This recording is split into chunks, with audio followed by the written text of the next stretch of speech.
Saludos para cada uno de ustedes, hermanos queridos, bendiciones del cielo. Para todos nuestros amigos quienes visitan este canal, esperamos que estos temas sean de ayuda, de bendición para cada uno. Así que bienvenidos. Estamos estudiando nuestra lección y tenemos para hoy una lección muy valiosa, muy importante. Está titulada Motivados por la Esperanza. El texto para memorizar, Isaías 25:9. En ese día se dirá, este es nuestro Dios, lo hemos esperado, y Él nos salvará. Este es el Señor a quien hemos esperado. Nos gozaremos y nos alegraremos en su salvación. La segunda venida de Jesús es uno de los temas centrales de las Escrituras. Es un hilo de oro que recorre las páginas sagradas de la Biblia. Un erudito ha calculado que hay 1845 referencias a la segunda venida de Cristo en el Antiguo Testamento. En los 260 capítulos del Nuevo Testamento, hay más de 300 referencias al regreso de Cristo. Uno de cada 25 versículos lo menciona. Después de que la reforma naufragara en Europa y se viera obstaculizada por divisiones y luchas, el protestantismo echó raíces en el Nuevo Mundo. En Estados Unidos, muchos recogieron el manto de la verdad, incluyendo la verdad sobre la segunda venida. Entre ellos se encontraba un agricultor bautista llamado William Miller. Como resultado de su estudio de la Biblia, creyó que Jesús vendría pronto, durante el curso de su vida, y comenzó a predicar este mensaje. Con ello inició el movimiento que, aunque enfrentó una gran desilusión, abrió ante muchos verdades bíblicas que todavía hoy son relevantes. En la lección de esta semana examinaremos por qué la segunda venida de Cristo ha llenado de alegría el corazón de los creyentes a lo largo de los siglos y cómo debemos estar preparados para este gran acontecimiento. La lección de esta semana se basa en el conflicto de los siglos, capítulo 18 al 21. En esta introducción notamos lo importante que es este tema para el cristiano, la segunda venida de Cristo. Y es un tema que lo aborda la Biblia de principio a fin. Así que, qué gran esperanza tenemos todos nosotros, la esperanza de encontrarnos con nuestro Señor y vivir así con Él por la eternidad. Lección para el día domingo.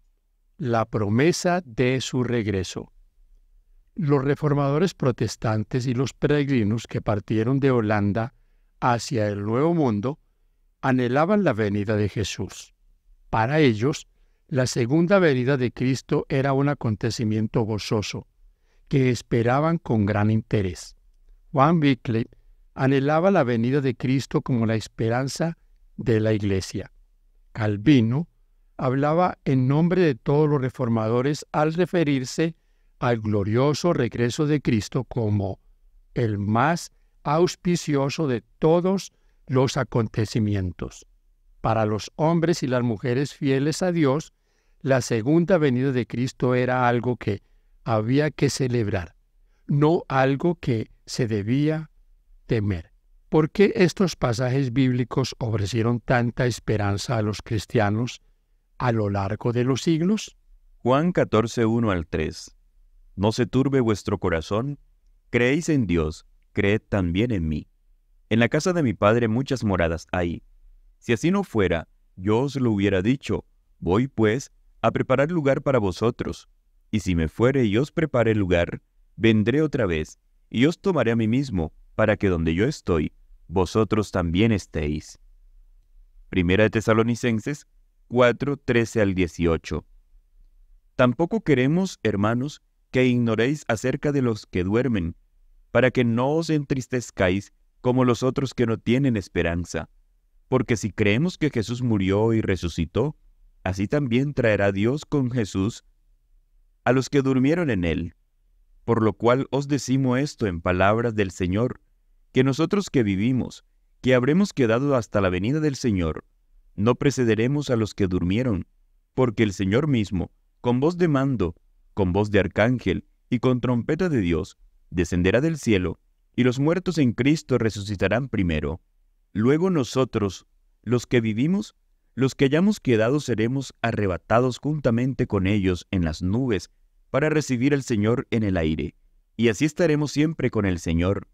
Por tanto, alentaos los unos a los otros con estas palabras. Tito 2, 11 al 14. Porque la gracia de Dios se ha manifestado para salvación de todos los hombres, enseñándonos que, renunciando a la impiedad y a los deseos mundanos, vivamos en este siglo sobria, justa y piadosamente, aguardando la esperanza bienaventurada y la manifestación gloriosa de nuestro gran Dios y Salvador Jesucristo, quien se dio a sí mismo por nosotros, para redimirnos de toda iniquidad y purificar para sí un pueblo propio, celoso de buenas obras. Es fácil entender por qué la creencia de la segunda venida de Cristo ha traído tanto esperanza y alegría a los cristianos que creen en la Biblia. Este acontecimiento señala el fin de la enfermedad, el sufrimiento y la muerte, anuncia el fin de la pobreza, la injusticia y la opresión, anticipa el fin de las luchas, los conflictos y las guerras, pronostica un mundo futuro de paz, felicidad y comunión duradera con Cristo y los redimidos de todas las épocas para siempre. En el conflicto de los siglos, Elena G. de Foix dice lo siguiente, página 304. La venida del Señor ha sido en todo tiempo la esperanza de sus verdaderos seguidores. La promesa de despedida del Salvador sobre el monte de los olivos, de que volvería, iluminó el futuro para sus discípulos y llenó sus corazones de gozo y esperanza que las penas no podían apagar ni las pruebas disminuir. Entre los sufrimientos y las persecuciones, la manifestación gloriosa de nuestro gran Dios y Salvador Jesucristo era la esperanza bienaventurada. Cuando los cristianos de Tesalónica, agobiados por el dolor, enterraban a sus amados que habían esperado vivir para ser testigos de la venida del Señor, Pablo, su maestro, les recordaba la resurrección, que se verificaría cuando viniese el Salvador. Entonces, los muertos en Cristo resucitarían y juntamente con los vivos serían arrebatados para recibir a Cristo en el aire. Y dijo, y así estaremos siempre con el Señor. Consolaos pues los unos a los otros con estas palabras. Primera a los Tesalonicenses 4, 16 al 18. Para meditar. ¿Por qué la segunda venida es tan importante para nuestra fe? Especialmente al saber que los muertos duermen. ¿Por qué esta enseñanza adquiere tanta importancia? Sin ella, ¿por qué estaríamos, como dijo Pablo, en una situación totalmente desesperada? Primera a los Corintios 15, 15 al 18. Mis queridos hermanos, esta es la mayor de todas las esperanzas. Este es el acontecimiento más grande que la Biblia registra, la segunda venida de Cristo, el día de Jehová. Para ello estamos aquí preparándonos y ayudando en la preparación de otros. Así que qué esperanza tan maravillosa nos fortalece cada día, encontrarnos con nuestro Redentor. Lección para el día lunes. A la espera del tiempo. Aunque los reformadores protestantes creían en el regreso literal, visible, audible y glorioso de Cristo, poco a poco fue cambiando la interpretación de esta verdad bíblica. Los predicadores populares del siglo XIX enseñaban que Cristo vendría para establecer su reino en la tierra y dar paso a 1000 años de paz. Esto condujo a un letargo espiritual y a un compromiso apático con los valores espirituales. Del mismo modo, los discípulos de Cristo malinterpretaron la naturaleza de la venida del Mesías. Pensaron que vendría como un general victorioso que rompería el yugo de la servidumbre a Roma, no como alguien que los libraría de la condena y las cadenas del pecado. Por lo tanto, no entendieron cómo vendría. ¿Qué nos enseñan estos versículos acerca de la manera en que regresará nuestro Señor? Hechos 1, 9 al 11. Y habiendo dicho estas cosas, viéndolo ellos, fue alzado y le recibió una nube que le ocultó de sus ojos. Y estando ellos con los ojos puestos en el cielo, entre tanto que él se iba, y aquí se pusieron junto a ellos 2 varones con vestiduras blancas, los cuales también les dijeron: varones Galileos, ¿por qué estáis mirando al cielo? Este mismo Jesús que ha sido tomado de vosotros al cielo, así vendrá como le habéis visto ir al cielo. Apocalipsis 1:7. He aquí que viene con las nubes, y todo ojo le verá, y los que le traspasaron, y todo los linajes de la tierra harán lamentación por él. Sí. Amén. Mateo 24, 27, 30 y 31. Porque como el relámpago que sale del oriente y se muestra hasta el occidente, así será también la venida del Hijo del Hombre. Entonces aparecerá la señal del Hijo del Hombre en el cielo, y entonces lamentarán todas las tribus de la tierra, y verán al Hijo del Hombre viniendo sobre las nubes del cielo, con poder y gran gloria. Y enviará a sus ángeles con gran voz de trompeta, y juntarán a sus escogidos de los 4 vientos, desde un extremo del cielo hasta el otro. Cuando Cristo vino la primera vez como un bebé en el pesebre de Belén, muy pocos vislumbraron su venida. Pero cuando venga por segunda vez, todo ojo lo verá venir, todo oído oirá el toque de trompeta de su regreso. Cada ser humano en la tierra contemplará su gloria. No debemos dejarnos engañar. Las Escrituras han dejado sobradamente claros los acontecimientos que rodean su regreso. En el conflicto de los siglos, en la página 301 nos dice: una de las verdades más solemnes y gloriosas revelada en la Biblia es la de la segunda venida de Cristo para completar la gran obra de la redención. Al pueblo peregrino de Dios, que por tanto tiempo hubo de morar en la región y sombra de muerte, le es dada una valiosa esperanza inspiradora de alegría con la promesa de la venida del Ser, que es la resurrección y la vida, para hacer volver a su pueblo desterrado a casa. La doctrina del segundo advenimiento es verdaderamente la nota tónica de las Sagradas Escrituras. Desde el día en que la primera pareja se alejara apesadumbrada del Edén, los hijos de la fe han esperado la venida del prometido, que había de aniquilar el poder del destructor y volver a llevarlos al paraíso perdido. Fin de la cita. Uno de los primeros líderes adventistas, Luther Warren, solía decir a los jóvenes: la única manera de estar preparados para la venida de Cristo es prepararse y mantenerse preparados. El mensaje del pronto regreso de Cristo es un llamado urgente a cada uno de nosotros. Examine su corazón y evalúe su vida espiritual. Es un llamado a vivir de manera piadosa. No puede haber neutralidad ante la luz resplandeciente de la gloria del regreso de Cristo. Primera de Tesalonicenses 5, 2 al 5 y Hebreos 9, 28. ¿Cómo nos animan estos versículos en cuanto a cómo vendrá Cristo? Mis hermanos queridos, qué importante es tener claro la forma en que regresará el Señor.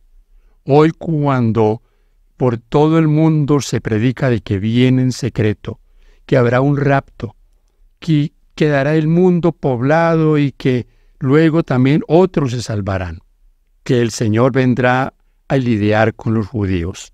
Mis hermanos y amigos, la Biblia nos expresa claramente que solo habrá una segunda venida, que no se puede diferenciar el arrebatamiento de la iglesia de la segunda venida, que los dos son una misma cosa. Así que qué bendición poder tener esa esperanza nosotros. No de que el mundo va a quedar tal como está. El mundo quedará pero desolado y vacío, con Satanás en esta tierra contemplando la obra de destrucción. Así que fortalezcamos nuestra vida espiritual predicando esta verdad. Cristo viene por segunda vez, con poder y gloria en forma visible y audible. Lección para el día martes. William Miller y la Biblia. Así como Dios utilizó a los reformadores protestantes para redescubrir la verdad sobre la justificación por la fe solo en Cristo, también utilizó a William Miller para descubrir la verdad sobre la modalidad de la segunda venida de Cristo. Mientras Miller estudiaba las Escrituras, descubrió a un Cristo que lo amaba más de lo que podía imaginar.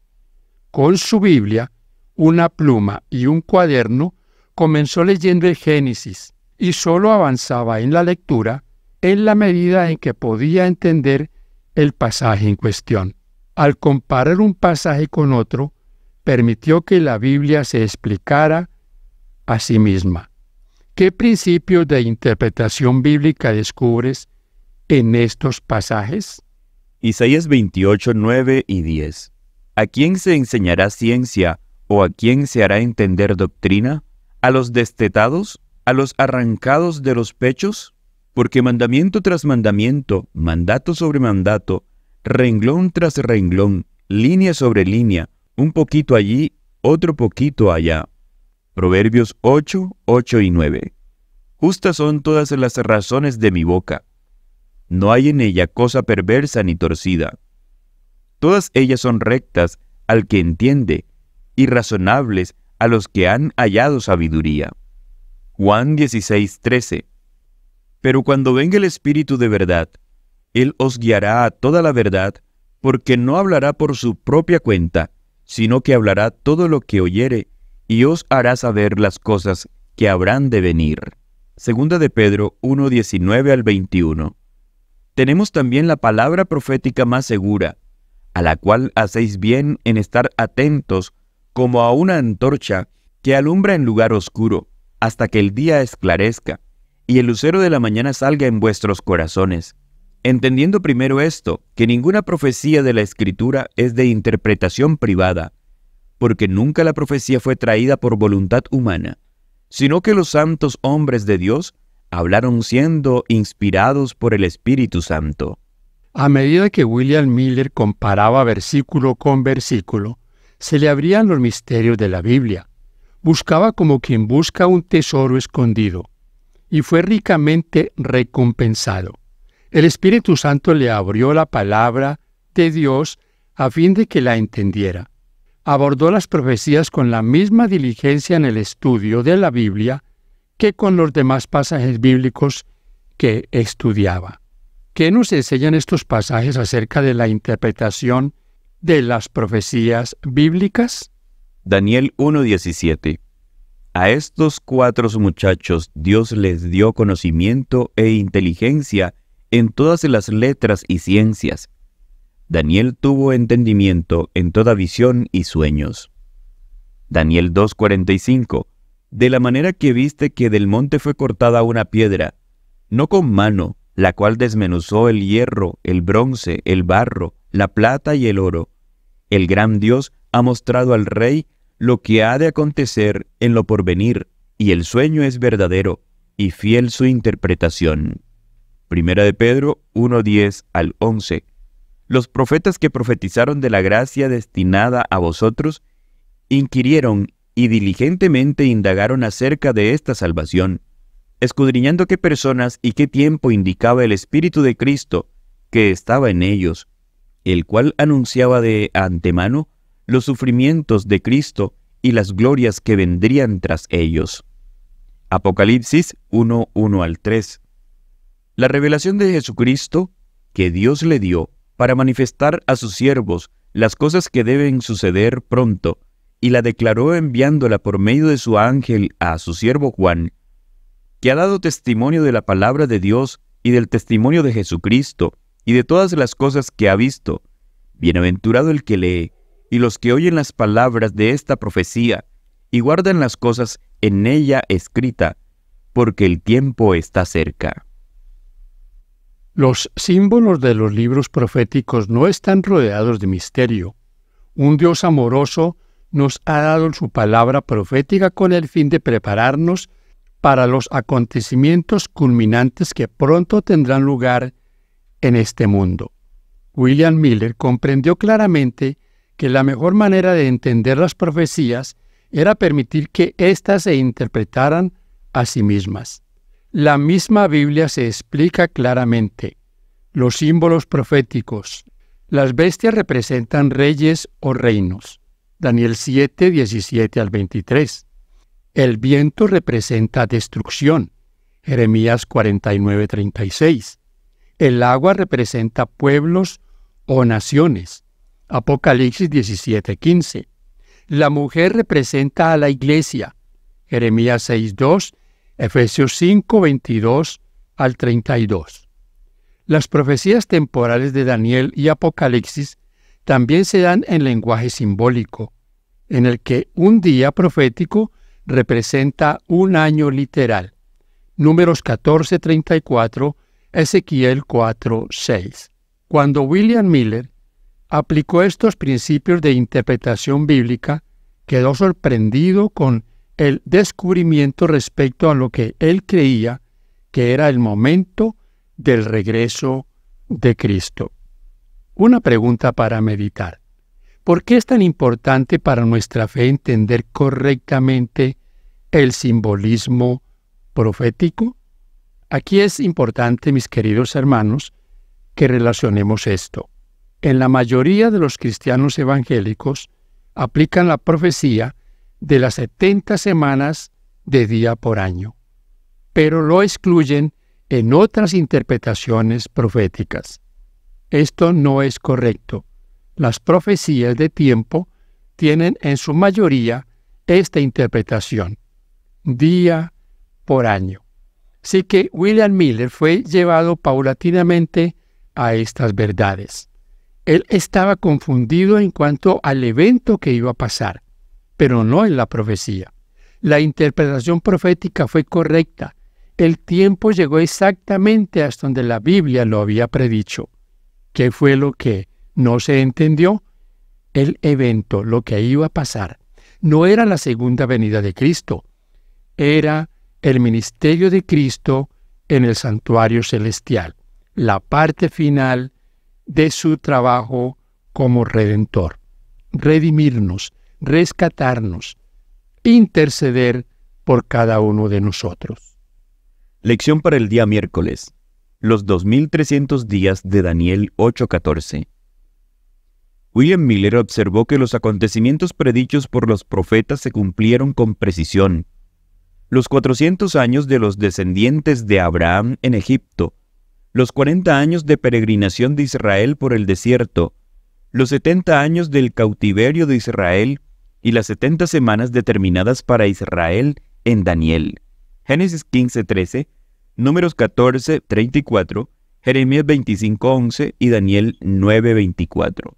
En los siguientes textos, ¿qué nos dicen estos sobre el calendario de Dios para el primer advenimiento? Marcos 1:15, diciendo: el tiempo se ha cumplido, y el reino de Dios se ha acercado. Arrepentíos y creed en el Evangelio. Gálatas 4:4. Pero cuando vino el cumplimiento del tiempo, Dios envió a su Hijo, nacido de mujer y nacido bajo la ley. Romanos 5:6. Porque Cristo, cuando aún éramos débiles, a su tiempo murió por los impíos.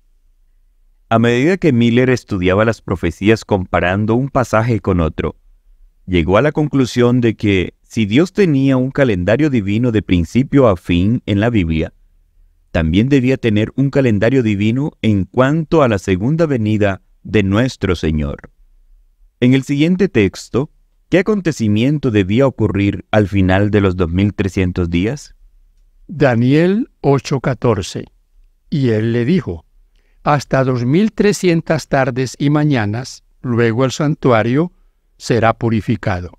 William Miller aceptó la creencia popular de que la purificación del santuario era la purificación de la tierra mediante el fuego. Estudió diligentemente las Escrituras para comprender un acontecimiento de tan abrumadora importancia. Descubrió la conexión entre Daniel 8 y 9. En Daniel 8, el ángel recibió instrucciones de enseñar la visión a este hombre. Daniel 8:16.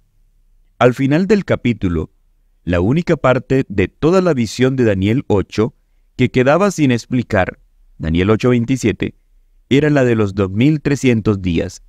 Más adelante, el ángel regresó y le dijo a Daniel: ahora he venido para darte sabiduría y entendimiento. Daniel 9:22, Daniel 9:23, 25 y 27. Esto era para ayudarlo a entender los 2300 días. Sabemos esto porque después de pedir a Daniel: entiende pues la palabra y entiende la visión, Daniel 9:23, las primeras palabras del ángel fueron: 70 semanas están determinadas sobre tu pueblo y tu santa ciudad, Daniel 9:24. La palabra traducida determinadas significa literalmente cortadas. 70 semanas, 490 años, han de ser cortados. ¿Pero a partir de qué? De la visión de los 2300 días, obviamente. La única parte de Daniel 8 que Daniel no entendió y que el ángel vino ahora a explicarle. Y puesto que el punto de partida de las 70 semanas era desde que salga la orden de restaurar y reedificar Jerusalén, Daniel 9:25, Miller sabía que, si tenía esta fecha, podría conocer el comienzo de las 70 semanas y de la profecía de los 2300 días. Ay, mis hermanos queridos, qué bueno estos temas. Estos temas a mí me fascinan, me encantan. Me encantan porque esto nos prueba la veracidad de la palabra de Dios, el cumplimiento de las profecías. Fíjense en todo este panorama que tenía Daniel y que Miller ahora estaba buscando su interpretación, comprenderlo. El punto de partida de la profecía, todo lo que estaba determinado sobre Israel. Las 70 semanas, un periodo de tiempo cortado de los 2300 años, 2300 tardes y mañanas. Es una gran bendición comprenderlo y vamos a mirar en nuestra próxima sección esta cronología. La cronología profética más larga. Lección para el día jueves. ¿Cuándo se promulgó el decreto que permitía que los cautivos de Israel en Persia salieran en libertad para reconstruir su templo? Esdras 7, 7 al 13. Y con él subieron a Jerusalén algunos de los hijos de Israel y de los sacerdotes, levitas, cantores, porteros y sirvientes del templo, en el 7º año del rey Artajerjes, y llegó a Jerusalén en el mes 5 del año 7 del rey, porque el día 1 del primer mes fue el principio de la partida de Babilonia, y el 1 del mes 5 llegó a Jerusalén, estando con él la buena mano de Dios, porque Esdra había preparado su corazón para inquirir la ley de Jehová y para cumplirla, y para enseñarla en Israel sus estatutos y decretos. Esta es la copia de la carta que dio el rey Artajerjes al sacerdote Esdras, escriba versado en los mandamientos de Jehová y en sus estatutos a Israel. Artajerjes, rey de reyes, a Esdras, sacerdote y escriba erudito en la ley del Dios del cielo, paz. Por mí es dada orden que todo aquel en mi reino, del pueblo de Israel y de sus sacerdotes y levitas, que quiera ir contigo a Jerusalén, vaya. El decreto fue emitido por Artajerjes, rey de Persia, en año 457 a.C.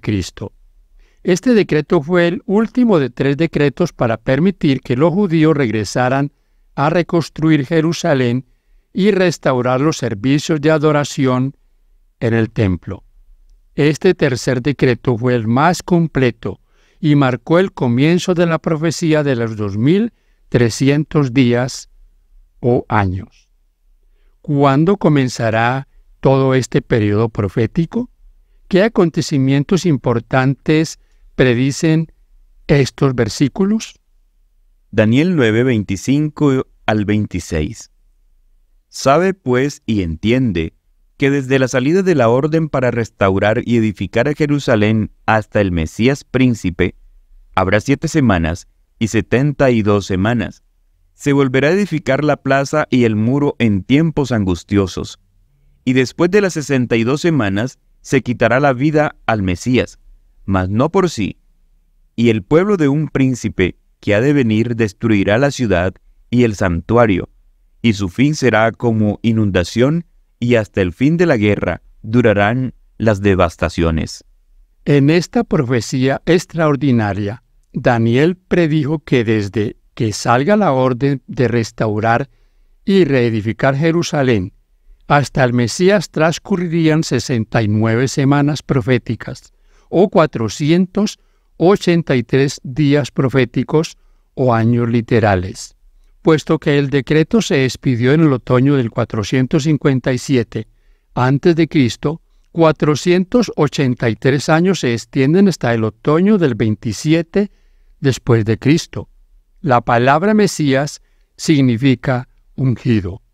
En el otoño del 27 después de Cristo, Cristo se bautizó y recibió la unción del Espíritu. Hechos 10:38. Después de su bautismo, Jesús fue a Galilea, predicando el Evangelio del reino de Dios. Decía: el tiempo se ha cumplido. Marcos 1:14 y 15. En la primavera del 31 después de Cristo, a mediados de esa última semana profética, 3 años y medio después de su bautismo, Jesús fue crucificado. El sistema de ofrendas que señalaba hacia el Cordero de Dios terminó con el sacrificio de Cristo en el Calvario. El tipo se había encontrado con el antitipo. Y finalmente, todos los sacrificios y las ofrendas del sistema ceremonial cesaron. ¿Cómo terminaría la profecía de las 70 semanas? Daniel 9:27. Y por otra semana confirmará el pacto con muchos. A la mitad de la semana hará cesar el sacrificio y la ofrenda. Después, con la muchedumbre de las abominaciones, vendrá el desolador hasta que venga la consumación y lo que está determinado se derrame sobre el desolador. Las 70 semanas o 490 años, especialmente asignadas a los judíos, terminaron en el año 34 después de Cristo, con el rechazo del mensaje evangélico por parte del Sanedrín. Hechos 6:8 a 7:60. Si restamos 490 años a la profecía de 2300 años, quedan 1810 años para la conclusión de la profecía. Esto nos lleva a 1844 después de Cristo. William Miller y los primeros adventistas creían que el santuario de Daniel 8:14 era la tierra, y supusieron que Cristo vendría a purificar la tierra con fuego en 1844. Mis hermanos y amigos, qué importante comprender estos tiempos, estas profecías. La mala interpretación de esta profecía tiene al mundo cristiano evangélico enclavado en un futurismo, un anticristo que vendrá en el futuro, una semana que falta por cumplirse, la semana 70. Tenga en cuenta, la semana 70 ya se cumplió. A la mitad de la semana fue crucificado el Señor. La profecía dice, después de las 69 semanas, no durante las 69 semanas, durante los 483 años, no, a la mitad de la última semana, de los últimos 7 años de la profecía, sería crucificado el Mesías. Aquí yo pregunto a mis hermanos cristianos que creen que falta por cumplirse esa semana. ¿Todavía debe crucificarse el Señor? ¿Hay que crucificar al Mesías otra vez? Ahí está el gran error, que el Mesías ya fue crucificado y que fue crucificado a la mitad de la última semana y que terminada esa semana, los judíos dejaron de ser el pueblo elegido de Dios. El apedreamiento de Esteban cumplió con esa profecía. Llegamos, mis queridos hermanos, a la parte final, parte para el viernes, para estudiar y meditar. En este gráfico vamos a mirar algunos detalles. Observa el siguiente cuadro, las profecías de las 70 semanas y los 2300 días. Las profecías comienzan en 457 a.C. y predicen los acontecimientos que rodean al Mesías príncipe, sobre quien se fundamenta la profecía de las 70 semanas. Con esa base sólida, la profecía de los 2300 días termina en el año 1844. Si usted tiene su guía de estudio, encuentra aquí el diagrama. Ya explicamos por qué la profecía comienza en el año 457. De 3 decretos, este fue el más completo.